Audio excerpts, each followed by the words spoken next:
வணக்கம் நண்பர்களே, நான் பாரம்பரிய ஜோதிடர் பா ரவிக்குமார். இப்போ நாம் பார்க்கக்கூடிய தலைப்பு என்னன்னு பார்த்தீங்கன்னா, சுக்கிரன் பெயர்ச்சி பலன்கள் 2024. இந்த மிதுன ராசிக்கு சாதகமா இருக்குமா இல்லை பாதகமா இருக்குமா? இந்த சுக்கிரன் பெயர்ச்சி பலன்கள் பார்த்தீங்கன்னா ஆகஸ்ட் மாதம் 25ஆம் தேதி முதல் செப்டம்பர் மாதம் 19ஆம் தேதி வரை நடக்கக்கூடிய இந்த 26 நாளைக்கு உண்டான சுக்கிர பெயர்ச்சி பலன்கள். பொதுவாக தமிழுக்கு சொல்லணும்னா ஆவணி மாதம் 9ஆம் தேதி ஞாயிற்றுக்கிழமை முதல் இன்னைக்கு புரட்டாசி மாதம் 3ஆம் தேதி வியாழக்கிழமை வரை நடக்கக்கூடிய இந்த 26 நாளைக்கு மிதுன ராசிக்காரங்களுக்கு சாதகமா இருக்குமா இல்லை பாதகமா இருக்குமா அப்படின்றத பார்த்துட்டீங்கன்னா, இந்த ஒரு மிதுன ராசிக்கு வரக்கூடிய நட்சத்திரங்கள் முதல்ல என்னென்ன அப்படின்னு பார்த்தீங்கன்னா, இன்னைக்கு செவ்வாயுடைய நட்சத்திரமான மிருகசீரிஷ நட்சத்திரம் 3ஆம் பாதம் 4ஆம் பாதம். அதன் பிறகு வரக்கூடிய ராகு பகவானுடைய நட்சத்திரமான திருவாதிரை நட்சத்திரம் 4 பாதங்கள். அதன் பிறகு வரக்கூடிய குரு பகவானுடைய நட்சத்திரமான புனர்பூசம் நட்சத்திரம் 3 பாதங்கள். அப்ப இந்த 3 நட்சத்திரங்கள் 9 பாதங்கள் அடங்கிய மிக ஒரு அருமையான ராசி, மிக ஒரு அற்புதமான ராசி பார்த்தீங்கன்னா இந்த புதன் தான். அதாவது மிதுன ராசி. மிதுன ராசிக்கு அதிபதி யாருன்னா புதன். கல்விக்காரகன், புத்திக்காரகன், அறிவுக்காரகன் சொல்லுவாங்க. நம்மளோட புத்தி செயல்படுது, வேலை செய்யுது அப்படின்னா அதுக்கு மூலஸ்தானமே புதன் மட்டும்தான். ஏன்னா புதன்றவர் யாருன்னா அறிவுக்காரகன். நம்மளை யோசிக்க வைக்கக்கூடிய தன்மை கொண்டவர் யாருன்னா புதன் மட்டும்தான். அதுக்காக தான் புதன் நான் என்ன சொல்றோம்னா கல்விக்காரகன், அறிவுக்காரகன், புத்திக்காரகன். அப்ப உங்க ராசிக்கு அதிபதி புதன் பகவானா இருக்கக்கூடிய இந்த தருணத்துல கிட்டத்தட்ட பாத்தீங்க அப்படின்னா இன்னைக்கு இந்த சுக்கிரன் அப்படின்னு சொல்லக்கூடியவர் பாத்தீங்கன்னா இப்ப கன்னி ராசியில நீச்சம் அடைஞ்சு உட்கார்ந்து இருக்கிறாரு. எந்த டேட்ல இருந்து? அதாவது தமிழுக்கு சொல்லணும்னா ஆவணி மாசம் 9ஆம் தேதியிலிருந்து, அதாவதுன்றது புரட்டாசி மாசம் 3ஆம் தேதி வரைக்கும் பார்த்தீங்கன்னா கன்னி ராசியில சுக்கிர பகவான் நீச்சம் அடைஞ்சிருக்கிறார். ராஜபங்கம் நீச்ச யோகத்தை அடைஞ்சிருக்கிறார். அப்படி அடையக்கூடிய காலகட்டத்தில் இந்த மிதுன ராசியில பிறந்தவங்களுக்கு சாதகமா இருக்குமா இல்ல பாதகமா இருக்குமா அப்படின்னு பாத்தீங்கன்னா நிச்சயமா சொல்றேன், இது உங்களுக்கு சாதகமான நேரம். ஏங்க இப்படி சொல்றீங்கன்னு கேட்டீங்கன்னா, மிதுன ராசிக்கும் கன்னி ராசிக்கும் இந்த 2 வீட்டுக்கும் அதிபதி யாருன்னா உங்களுடைய அதிபதி புதன் தான். இந்த 2 வீட்டுக்கும் சொந்தக்காரர் புதன் தான். அப்ப உங்க வீட்லயே, அதாவது புதனுடைய வீட்லயே பாத்தீங்க அப்படின்னா சுக்கிரன் நீச்சம் அடைஞ்சிருக்கிறாருன்னா, ராஜபங்கம் நீச்ச யோகத்தை அடைஞ்சிருக்கிறாரு அப்படின்னா நிச்சயமா உங்களுக்கு பாத்தீங்கன்னா உங்களுடைய பல நாள் கனவு இப்ப உங்களுக்கு பாத்தீங்கன்னா ஒவ்வொருத்தருக்கும் ஒவ்வொரு எதிர்பார்ப்பு இருக்கு. இப்ப கல்யாணம் பண்ற வயசுல இருக்கிறவங்களுக்கு என்ன எதிர்பார்ப்பீங்க? நல்ல பொண்ணு கிடைக்குமா, இல்ல எனக்கு நல்ல மாப்பிள்ளை கிடைப்பாரா, நான் விரும்புற பையனுக்கு கிடைக்குமா, நான் எதிர்பார்க்கிற பொண்ணு எனக்கு கிடைக்குமா, எனக்கு என் லைஃப் பார்ட்னர் நல்லவங்களுடைய அமைவாங்களா, அந்த ஒரு வயசுல இருக்கிறவங்களும் அதை எதிர்பார்ப்பீங்க. இதே வயசானவங்க என்ன எதிர்பார்ப்பாங்க? உடம்புல ஹெல்த் பிரச்சனை இல்லாத, உடல் உபாதிகள் இல்லாம, கஞ்சி குடிச்சா கூட நான் நோயினுடைய இல்லாம நல்லா ஆரோக்கியமா இருப்பனா எதிர்பார்ப்போம். படிக்கிற வயசுல இருக்கிறவங்க என்ன பார்ப்பாங்க?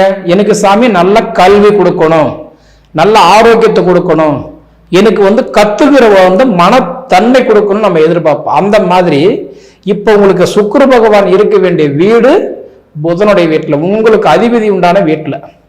அப்ப இந்த சுக்கிரன் பயிற்சி நிச்சயமா மிதுன ராசிக்காரங்களுக்கு நீங்க எதிர்பாராத ஒரு மாற்றத்தை கண்டிப்பா கொடுத்தே தீர்வார்.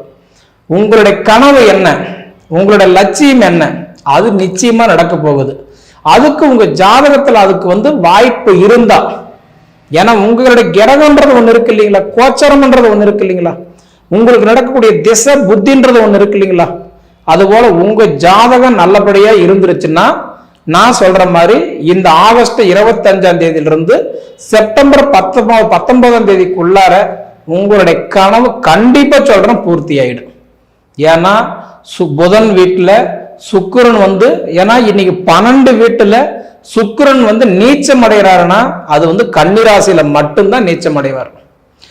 இப்படி இருக்கும்போது அப்ப உங்க வீட்டுக்கு இந்த மிதுன ராசிக்கு பாத்தீங்கன்னா சுக்கிர பகவான் பாத்தீங்கன்னா நட்பு கிரகம். அப்ப நட்பு கிரகமா இருக்கிறவர் வந்து பாத்தீங்கன்னா எப்பயுமே மிதுன ராசிக்காரங்களுக்கு சுக்கிரன் வந்து சாதகமா தான் கொடுப்பார தவிர பாதகமான வேலை கொடுக்கவே மாட்டாரு. அப்ப நீங்களா போய் ஒரு இடத்துல விழுந்துட்டீங்கன்னா அது ஒண்ணும் பண்ண மாட்டாரு. அப்ப உங்களை தேடி வந்ததுல நான் வந்து கெட்டு போயிட்டேன் அப்படின்றது 100% கிடையாது. யோசிச்சு பாருங்க, உங்க சுய ஜாதகத்துல இல்ல நீங்களா ஒரு இடத்துல ஜாமீன் கையெழுத்து போட்டீங்க, அதுக்கு நான் வந்து வாங்காத இடத்துல வட்டி கட்டுறேங்கன்னு சொன்னா அது உங்க தவறு. இல்லைங்க நான் வந்து பாத்தீங்கன்னா நானாவே ஒரு பார்ட்னர் தொழில சேர்ந்தேன், அதுல பாத்தீங்கன்னா நஷ்டமாயிடுச்சு அப்படின்னா அது நீங்களா தேடிக்கிட்டு தான். ஆனா உங்க தேடி வந்த விஷயம் இப்ப படிச்சுட்டு இருக்கிறேன்னு பாத்தீங்கன்னா நிச்சயம் படிப்பு நல்லா இருக்கும். சொந்தமா தொழில் பண்றவங்களுக்கு நிச்சயமா இந்த காலகட்டம் சூப்பரா இருக்கும். அதே மாதிரி பாத்தீங்கன்னா எனக்கு லைஃப் பார்ட்னர் அமைஞ்சிட்டாங்க அப்படின்னு பாத்தீங்கன்னா சுக்கிரன் யாருன்னா மனைவி. 100% இந்த அதாவது இந்த மிதுன ராசியில பிறந்தவங்களுக்கு அருமையான மனைவி கண்டிப்பா கொடுத்திருப்பாங்க. ஏன்னா நட்பு கிரகமா இருக்கிறதுனால இந்த மிதுன ராசியில பிறந்தவங்களுக்கு அமைஞ்ச வாழ்க்கை பார்த்தீங்கன்னா மனைவி கண்டிப்பா ஒரு பக்கபலமான மனைவி தான் அமைஞ்சிருப்பாங்க. சரிங்களா? ஏன்னா சுக்கிரன் அப்படின்னு சொல்றவர் வந்து யாருன்னா மனைவி, கோச்சாரத்துல வந்து பெண்ணு. சரிங்களா? இப்ப அப்படி இருக்கும்போது ஒரு இடத்துல நீங்க போய் ஜாதகம் பார்த்தீங்கன்னு வச்சுக்கோங்களேன், அது ஆம்பளை ஜாதகம் கொண்டு போய் கொடுத்து பார்த்தீங்கன்னா அவங்க முதல்ல என்ன பார்ப்பாங்கன்னா குரு எத்தனாம் இடத்துல இருக்கிறாரு, குரு என்ன வேலை செய்யறாரு. ஏன்னா ஒரு ஆண் ஜாதகம் குரு சார்ந்த பலன்கள் சொல்லுவாங்க. அதே ஒரு பெண் ஜாதகம் கொண்டு போய் கொடுத்தீங்கன்னா சுக்கிரன் வச்சுதான் பார்ப்பாங்க. ஏன்னா சுக்கிரன்றது பெண் ஜாதகம். பொதுவா 2 தான், ஆண் பெண். அப்ப ஆணுக்கு குருவும் பெண்ணுக்கு சுக்கிரனும் வச்சுதான் பார்ப்பாங்க. அப்ப இந்த பெண் அதாவதுன்றது சுக்கிர கிரகம் பெண்ணுன்றதுனால இன்னைக்கு மிதுன ராசியில பிறந்தவங்களுக்கு நிச்சயமா உங்க சுய ஜாதகம் மட்டும் நல்லா இருந்துச்சு அப்படின்னா 100% சொல்ற இந்த சுக்கிரன் பயிற்சி இந்த மிதுன ராசியில பிறந்தவங்களுக்கு முதல் வாய்ப்பு வந்து பாத்தீங்கன்னா வளர்ச்சி உங்களுக்கு சூப்பரா கொடுத்துருவாரு. ஏன்னா உங்க மைண்ட் நிறைய வேலை செய்யும், நிறைய யோசிக்கும். இப்ப அந்த யோசிக்கிற இடத்துலதான் இப்ப அந்த சுக்கிரன் வந்து பயிற்சி ஆகிறாரு. சரிங்களா? அப்படி ஆகக்கூடிய காலகட்டத்தில் வந்து பாத்தீங்கன்னா இன்னைக்கு வந்து பார்க்கும்போது இன்னைக்கு சுக்கிரனுடைய பார்வை பாத்தீங்கன்னா எப்பயுமே 5, 7, 9ஆம் இடத்தை பொதுவா பார்வை பார்ப்பாங்க. அப்ப 5, 7, 9ஆம் இடம் இப்ப வந்து பாத்தீங்கன்னா பார்வை பார்க்கும்போது இப்ப கன்னி ராசியில் இருக்கக்கூடிய சுக்கிர பகவான் 5ஆம் இடமா யாரு பார்க்கிறாரு அப்படின்னா மகர ராசி பார்க்கிறாரு. மகர ராசிக்கு அதிபதி யாரு? சனி, தொழில் காரகனை பார்க்கிறாரு. அப்ப நிச்சயமா ஒரு 6ஆம் இடத்துல ஒரு ஆட்சியா இருக்கிறாரு.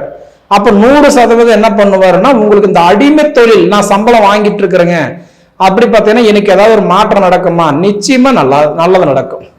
ஏன்னா இப்ப 6ஆம் இடத்துல இருந்து பாத்தீங்கன்னா உங்க 5க்கு அதிபதி 6ஆம் இடத்துல இருக்கிறதுனால கண்டிப்பா இன்னைக்கு உழைப்பு சார்ந்தவங்களுக்கு இந்த சுக்கிரன் பயிற்சி கண்டிப்பா நல்லா இருக்கும். அடுத்தது 7ஆம் இடத்த சுக்கிரன் யாரை பார்க்கிறாருன்னு பாத்தீங்கன்னா மீன ராசி பார்க்கிறாரு. மீன ராசிக்கு அதிபதி யாரு? குரு பகவான். இப்ப இந்த குரு பகவான் எங்க இருக்கிறாருன்னு பாத்தீங்கன்னா அதே உங்க சுக்கிரனுடைய வீட்டுல ரிஷப ராசியில அவர் வந்து இன்னைக்கு வந்து நட்பா இருக்கிறாரு. அப்படி இருக்கும்போது குருவும் சுக்கிரனும் எப்பவுமே வந்து நட்பு கிரகம். அப்ப வந்து பாத்தீங்கன்னா இந்த சுக்கிரனுடைய வீட்டுல குரு போய் 7ஆம் இடமா உட்கார்ந்ததுனால உங்களுக்கு திருமண வாய்ப்பு சூப்பரா இருக்கும்.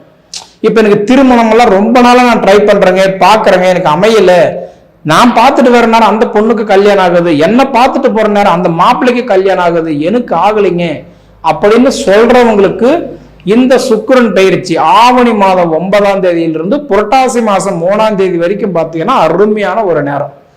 திருமணம் எதிர்பார்க்கிறவங்களுக்கு கண்டிப்பா அமையறதுக்கு வாய்ப்பு இருக்குது. சரிங்களா? அதே மாதிரி 9ஆம் இடமா யாரு பார்க்கிறாருன்னா தன் சொந்த வீட்டையே பார்க்கிறாரு, ரிஷபராசி பார்க்கிறாரு. அந்த ரிஷபராசி தன் சொந்த வீட்டுல பார்க்கும்போது அந்த சொந்த வீட்டுல தான் குரு பகவான் இப்ப வந்து அதாவது வந்து ஜென்ம குருவா இருக்கிறார்.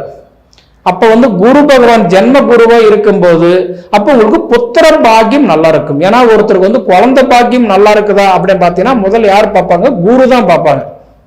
அந்த குரு பகவான் வந்து தான் சொந்த வீட்டை பார்வை பார்க்கறதுனால நிச்சயமா உங்களுக்கு புத்திர பாக்கியம் நல்லா இருக்கும். அதாவது குழந்தை எதிர்பார்க்கிறவங்களுக்கு இப்ப இது இந்த தருணம் அருமையான ஒரு வாய்ப்பு. அதே சமயத்துல வந்து பார்த்துட்டீங்க அப்படின்னா இதுக்கு இடையில இந்த உடல் உபாதிகள் கொடுத்துட்டு இருக்கிறாருங்க, எனக்கு ஏதாவது கொஞ்சம் சரியாகுமா? அதுக்கெல்லாம் நிச்சயமா சொல்ல போனா உங்களுக்கு நான் சொல்ற மாதிரி இந்த ஆகஸ்ட் மாசம் 25ஆம் தேதியிலிருந்து செப்டம்பர் மாசம் 19ஆம் தேதிக்குள்ளார பார்த்தீங்கன்னா உங்களுக்கு இந்த உடல் உபாதிகள் எல்லாம் ஓரளவுக்கு சரியாயிடும். 100% நல்லா இருக்கும். அதுல உங்க சுய ஜாதகத்துல திசா புத்தி மட்டும் நல்லா இருந்தா கூட போதும். கிரகம் எப்படி இருந்தாலும் சரி, திசா புத்தி மட்டும் நல்லா இருந்துட்டாருன்னா நிச்சயம் உங்களுக்கு நல்ல மாற்றத்தை கொடுத்துருவார். அப்படி இருக்கக்கூடிய காலகட்டத்தில் வந்து பாத்தீங்கன்னா இந்த சுக்கிரன் பயிற்சி அப்படின்னு பாத்தீங்கன்னா இன்னைக்கு வந்து கன்னி ராசியில நீச்சம் அடைஞ்சு உட்காரும் போது இந்த கணவன் மனைவிக்குள்ளார கருத்து வேறுபாடு இருக்குதுங்க. எங்களுக்குள்ளார நிறைய போராட்டம் இருக்குது. சாப்பாடு செய்யும் போது இருக்கிற நிம்மதி சாப்பிடும் போது இல்லை, படுக்கும் போது இருக்கிற நிம்மதி எந்திரிக்கும் போது இல்லை, காலையில பார்த்தா அது பண்ணலாம் இது பண்ணலாம்னு தோணுது, ஆனா விடிஞ்சு பார்த்தா என்னால முடியலைங்க அப்படின்னு சொல்லக்கூடிய ஒரு வாய்ப்பு சிலருக்கு இருக்கு. அதுக்கு என்ன ஒரு காரணம்? உங்க சுய ஜாதகத்தை பார்த்துக்கோங்க, சரிங்களா? ஏன்னா பொது பலன் அப்படின்னு சொல்றோம் அப்படின்னா இது எல்லாருக்குமே பொதுவா பொருந்தும். ஆனா இண்டிவிஜுவலா நீங்க தெரிஞ்சுக்கணும்னா உங்க சுய ஜாதகத்தை பார்த்து அது எப்படி இருக்குதோ அதனுடைய நடைமுறைகளை நீங்க செயல்படுத்திக்கோங்க, சரிங்களா? ஏன்னா அந்த சுக்கிர பகவான் 20 வருஷம் திசை கொண்டவர். சப்போஸ் இதே உங்களுக்கு இந்த சுக்கிரன் திசை உங்க ஜாதகத்துல சுய ஜாதகத்துல மட்டும் நடந்துருச்சு அப்படின்னா இந்த சுக்கிரன் பயிற்சி ஆகக்கூடிய காலகட்டத்துல அது திசையோ அல்லது புத்தியோ அல்லது அந்தரமோ இப்ப நடந்துட்டு இருக்கிறவங்களுக்கு எல்லாம் பாத்தீங்கன்னா கண்டிப்பா சூப்பரா இருக்கும். உங்களுடைய எதிர்பார்ப்பு கண்டிப்பா நல்லபடியா அமையும், சரிங்களா? இருந்தாலும் இப்ப வந்து பாத்தீங்கன்னா இது வந்து ஒரு பொற்காலம்னு சொல்லலாம். மிதுன ராசிக்காரங்களுக்கு இந்த உடைய சுக்கிரன் பயிற்சி நிச்சயமா ஒரு பொற்காலம்னு எடுத்துக்கலாம், சரிங்களா? சரி நேயர்களே, இதுக்கு முன்னாடி நம்ம தமிழ் ஜோதிட நேர சேனலை சப்ஸ்கிரைப் பண்ணாதவங்க சப்ஸ்கிரைப் பண்ணிக்கோங்க, உங்க நண்பர்களுக்கு ஷேர் பண்ணுங்க. இது தவிர உங்க பொன்னான நேரத்தை ஒதுக்கி இவ்வளவு நேரம் என்னுடைய காணொலி நீங்க முழுமையா பார்த்ததுக்கு மனசுல இருந்து கேட்டுக்கிறேன். நன்றிங்க.